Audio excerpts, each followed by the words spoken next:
Hai, hello, salam sejahtera Malaysia. Selamat datang ke channel Fels Lifestyle. Terima kasih kerana terus setia dan terus bersama di dalam channel ini. Kepada yang baru di dalam channel ini, selamat bergabung. Admin ucapkan, selepas cerita berkaitan titah edendum yang semakin panjang, selepas cerita berkaitan dengan Najib Razak dibebaskanlah, penyokong Najib ataupun penyokong bosku, mahu bosku bebas secepat mungkin, dan banyaklah yang melibatkan dengan nama Najib Razak, pengampunan penuh kepada Najib. Ada yang memohon Istana Negara untuk memberikan pengampunan kepada Najib Razak. Tapi ini satu keputusan yang mengejutkan Najib Razak. Adakah ini satu perkara yang kita boleh katakan Najib sedang kritikal? Kerana melalui kenyataan daripada NGO, Najib tak layak dikasihani. Alamak, habislah Najib. Tak ada harapan lah kalau benar-benar Najib tak layak dikasihani. Sempena ulang tahun pertama Najib diberikan pengampunan sabitan rasuah menyelewengkan dana SRC International, 4 NGO berkata bekas PM itu tidak layak menerima belas kasihan. Hari ini, ulang tahun pertama Najib Razak diberi pengampunan, kata kumpulan itu pada satu kenyataan bersama. Artikel daripada Malaysia Kini bertarik 30 Januari. Mereka menegaskan pendirian menolak pengampunan atau sebarang bentuk kelonggaran hukuman terhadap Najib. Hari ini juga kami, Badan Masyarakat Sivil dan warga Malaysia secara tegasnya menyatakan bahawa kami benci rasuah dan Najib tidak layak untuk menerima belas ihsan, pengampunan atau tahanan rumah, kata NGO berkenaan. Alamak, kalau benarlah menurut kenyataan NGO ini, habislah Najib, dah tak ada harapan lah. Mereka menyatakan dengan tegasnya mereka benci rasuah dan Najib tidak layak untuk menerima belas ihsan, pengampunan atau tahanan rumah, kata NGO berkenaan. Kenyataan ini dikeluarkan oleh Projek Kestabilan dan Accountability untuk Malaysia, Projek SAMA, SAMA, Bersih, Institut Demokrasi dan Hal Ehwal Ekonomi IDEAS, serta Himpunan Advokasi Rakyat Malaysia, HARAM, dengan sokongan 48 organisasi dan lebih 800 individu. Adakah dengan ini mereka berharap untuk Najib terus berada di penjara beratus-ratus tahun lagi? Saudara-saudara, kita nantikan saja apa yang akan berlaku selepas ini. Apa komen anda? Hai, hello, salam sejahtera Malaysia. Selamat datang ke channel Fels Lifestyle. Terima kasih kerana terus setia dan terus bersama di dalam channel ini. Ada satu soalan daripada kepimpinan PKR, di mana Hadi dan Tuan Ibrahim. Kenapa nama Presiden PAS dan juga bos besar PAS Tuan Ibrahim ini ditanya keberadaan mereka, ditanya lokasi mereka? Adakah mereka saat ini sedang melarikan diri? Adakah mereka sedang tidak dapat dikesan kedudukan dan lokasi mereka?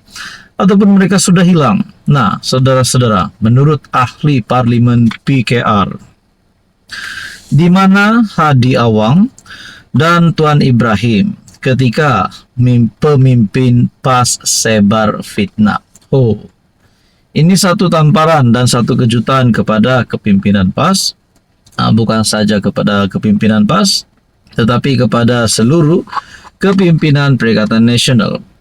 MP Sungai Petani, menurut artikel, Muhammad Taufik Johari secara sinis berkata, dia berasa kagum dengan perkongsian timbalan Presiden PAS Tuan Ibrahim, Tuan Man, mengenai tuntutan memohon maaf dan memaafkan dalam Islam.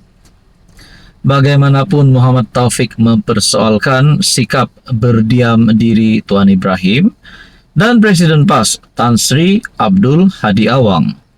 apabila pemimpin mereka terlibat dalam menyebarkan fitnah. Di manakah ulama-ulama dalam PAS yang sepatutnya menegur jika mereka benar-benar berpegang pada ajaran Islam? Mengapa mereka diam membisu apabila fitnah menjadi budaya dalam parti mereka?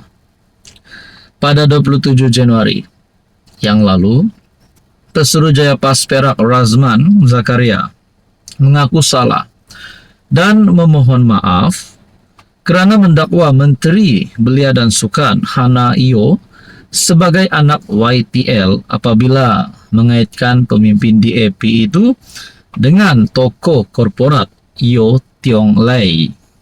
Kenyataan itu dibuat tidak lama selepas MP Kepala Batas daripada Parti PAS, Siti Mastura, diarah membayar lebih 830K kepada 3 pemimpin DAP kerana mereka mempunyai pertalian dengan pemimpin komunis. 11 Disember lalu, Razman turut memohon maaf kepada Menteri Perumahan dan Kerajaan Tempatan Ngakorming kerana mengaitkannya dengan insiden kibaran bendera Cina di Teluk Intan pada 24 Oktober. Tuan Ibrahim dalam satu hantaran di FB berkata, tindakan memohon maaf dan memaafkan adalah perbuatan terpuji dalam Islam. Dari saudara-saudara, di sini pula dalam artikel ini menyatakan PAS perlu bertobat. Mengulas perkara itu, Muhammad Taufik berkata, PAS perlu bertobat dan menjadikan fitnah sebagai dan berhenti menjadikan fitnah sebagai alat politik. Jangan kita normalisasikan sikap hipokrit ini, jangan beri muka kepada pemimpin PAS yang menjadikan fitnah sebagai alat politik hanya kerana mereka mendakwa perjuangan mereka atas nama Islam. Jadi saudara-saudara, ini keputusan daripada MPP KR yang bagi saya pasti satu tamparan hebat kepada kepimpinan PAS. Apa komen Anda? Halo semua, salam sejahtera Malaysia. Selamat datang ke channel Fels Lifestyle. Terima kasih kerana terus setia dan terus bersama di dalam channel ini. Saudara-saudara, tuan-tuan dan puan, sebelum ini kita dengar ada kenyataan daripada Tun Mahathir kepada UMNO yang berkaitan dengan lalat, dan pada akhirnya kepimpinan UMNO. Kejutan kepada Tun Mahathir, UMNO ular berbisa. Dr. Mahathir sebenarnya lalat terbang ke sana sini. Haha. Sudahlah ada yang cakap Mahathir kritikal.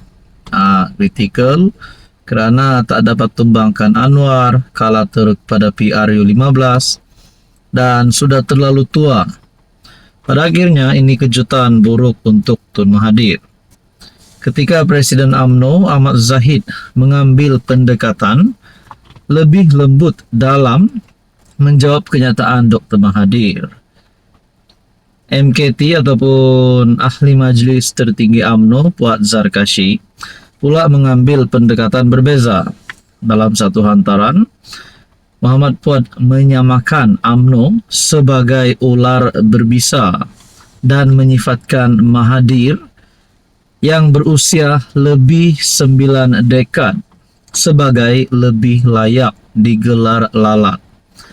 Menurut Puat Zarkashi, Bersatu yang dipimpin oleh Muhyiddin bertanggungjawab menjadikan Mahathir seperti lalat yang terpaksa terbang ke sana-sini.